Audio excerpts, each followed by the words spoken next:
Goeiemôre vriende, so op hierdie lekker Saterdag op die einde van die maand kan julle glo, eerste maand verby. Eerste maand verby, môre begin ons alweer met Februarie maand, tyd vir Kerspresente vriende wat julle moet begin so stadig maar seker begin koop. Kom ons raak net so vir 'n wyle stil. Here, baie dankie vir die voorreg wat ons het om altyd in die teenwoordigheid te mag wees. Here, maak nie saak waar ons is nie, maak nie saak wat se strooi ons in ons lewe aangevang het nie. Here, dat U vir ons 'n vangnet het, dat U vir ons lief is, dat U vir Christus vir ons gestuur het, dat hy al ons sondes kon vergewe het aan die kruis, omdat hy in ons plek vir ons sondes gesterf het. Vader, ons sal nooit weet wat dit vir U gekos nie. Maar Vader, ons kom sê vir U baie dankie. Baie dankie dat U 'n deel van die drie eenheid waarvan ons koppe te plat is.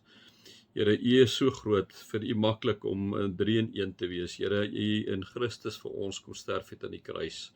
En dat ons so gelukkig is om die Heilige Gees, U Gees te hê wat onder ons is, die heeltyd by ons is. Ons het al baie vir mekaar gesê, dit is so, soos die Engelsman sê, comforting, maar dit is so scary ook.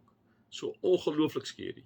Want U weet van elke liewe dingetjie wat ons doen. En Here, baie keer is dit so dat ons die een kant toe skuif en dat ons sê, U kan in hierdie huis van ons inkom, maar jy kom nie in die slaapkamer in nie, en jy kom nie in die kombuis in nie, jy kom nie in die sitkamer in nie, jy kom nie daar in die stoorkamer in nie, jy kom nie in die buitekamer, jy kan in die sitkamer bly, dat ons baie keer die Gees weerstaan en nie toelaat dat die Gees deur ons werk, en ons doen dit willens en wetens. Vader, en ons kom sê vir U, ons is so jammer daaroor, en ons doen dit baie keer. En Paulus sê, dit wat ek wil doen, doen ek nie. Dit wat ek nie wil doen nie, dit doen ek. Here, help ons daarmee. Here, help ons om die versoekings teë te staan, want ons die versoek nie. Here, ek weet U kan nie ons versoek nie, dit weet ek. Maar Here, help ons dat ons nie onsself in die versoeking lei met alles wat oor ons paai kom nie. Amen. Vriende, mag julle God se liefde ervaar, sy genade en sy teenwoordigheid ervaar. Nog steeds in Tessalonisense, vriende, eerste brief. Paulus is besig om te praat hierso. Hy's nog steeds, is 'n wonderlike gemeente wat hy toespreek hier, en dan kom sê hy vir hulle, God het hulle na hom toe gestuur, vriende, en dan sê hy hierso op die ou einde, ons prediking berus immers nie op dwaling nie, kom ook nie voort uit ons suiwer beweegredes nie, en ons is sonder enige bybedoelings. Nee, God het ons gekeer en die evangelie aan ons toevertrou, en so verkondig ons dit dan ook. Ons wil nie die guns van mense probeer wen nie, maar doen wat God verwag. Hy wat ons diepste gedagtes toets, kom sê hy, nee. Ons wil nie die guns van mense probeer wen nie, maar doen wat God verwag. Hy wat ons diepste gedagtes toets. Dis dit vir mekaar ook gesê, liewe vriende, dit wat ek en jy doen, daar by die skool, daar by die werk, daar in jou vriendekring, daar in jou kerk, daar in jou kollegaskap, vriende, daar moet ek en jy vir God en Christus uitkom en vra dat die Heilige Gees deur ons werk. Dit wat Paulus hierso kom sê, hy sê, ek wil nie die guns van mense probeer wen nie, maar doen wat God verwag. En wat verwag God van jou en van my? Dit is 'n vraag wat ek dink ek en jy ons persoonlik moet gaan vra ook in hierdie tyd. Wat verwag God van my?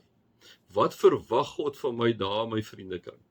As daar dinge verkeerd loop, wat verwag hy van my? As daar oneenigheid is of wat ook al verkeerd, wat verwag hy van my? Wat is God se verwagting? Jy verteenwoordig God, jy's geskape na sy beeld om hom te verteenwoordig, kom sê Genesis 1:27 ons. Wat verwag God van jou daar in die vriende? Wat verwag God vir jou daar in die kerkgemeenskap waar jy is, waar miskien oneenigheid is? Wat verwag hy vir jou? Of wat verwag hy van jou, waar moet jy betrokke raak daar in die gemeente, in die gemeenskap? Dat jy jou hand opsteek as iemand miskien iets sê, dat jy nie net sê, ek hoop is maar ander ou wat dit hoor nie, maar jy sal sê, Here, ek het U gehoor, ek steek my hand op, nee. Wat verwag God van jou? Wat verwag God van jou in jou huwelik tussen man en vrou? Miskien is julle kwaad vir mekaar, miskien is daar goed wat nie lekker is nie. Wat verwag God van jou? Ek gaan vra dit vir jou, nee. Ek gaan vra vir jouself die vraag af, wat verwag God vir jou? Wat verwag God van jou tussen jy ou en die meisie? Hoe verwag God met julle twee met mekaar lewe?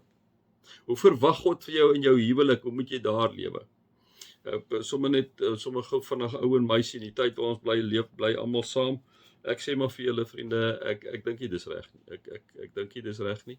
Ek dink dit was nog nooit reg gewees nie. So, wat verwag God van ons ook in die moderne verhoudingslewe om ons rein te hou vir die huwelik? Hoe vrek moeilik dit ook al is, want dit is moeilik. Hoe moeilik dit ook al is, want ons is mos nou mooi as ons jonk is, né? Maar dit is wat God van ons verwag. En ek dink die wêreld is baie plekke so teen mekaar omdat ons maar al die goedjies net laat gaan. Wat verwag God van ons, né? Ons wil nie die guns van mense probeer wen nie. Ons wil nie inwees by die crowd nie. Ons wil nie die in people wees nie. Ons wil nie cool lyk nie of wat ook al. Ons wil doen wat God van ons vraag. Ons wil nie die guns van mense probeer wen nie, kom sê Paulus. En vriende, dink is so belangrik vir oud en vir jonk. En julle jonger mense dink ek het nog meer versoekinge uit die aard van die saak as ons ouer mense, né? So moenie die guns van mense probeer wen nie, maar doen wat God verwag. Hy wat ons diepste gedagtes toets.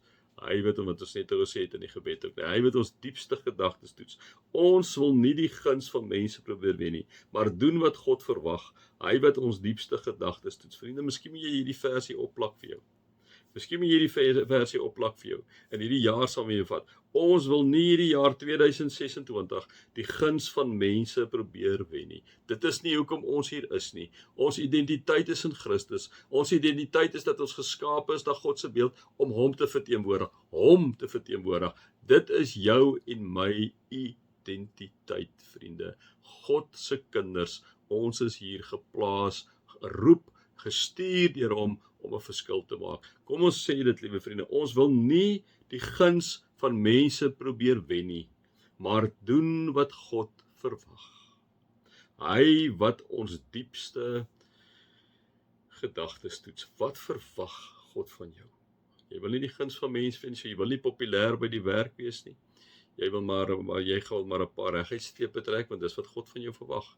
Jy wil nie saam met die stroom gaan nie, jy wil maar vir mense sê, dit is verkeerd wat hier aangaan. Dit is verkeerd, dit kan nie so aangaan nie, ons vletjieblassers in die land, né? Wat die gevolge ook al mag wees, né? Ons wil die reguit pad stap, né? Ons wil nie die guns van mense probeer wen nie, maar doen wat God verwag. Hy wat ons diepste gedagtes toets. Vriende, mag julle in hierdie dag, in hierdie week, môre, oormôre, inderdaad hierdie vers uitleef en mag julle God se nabyheid op 'n wonderlike manier deur sy Gees ervaar. Amen.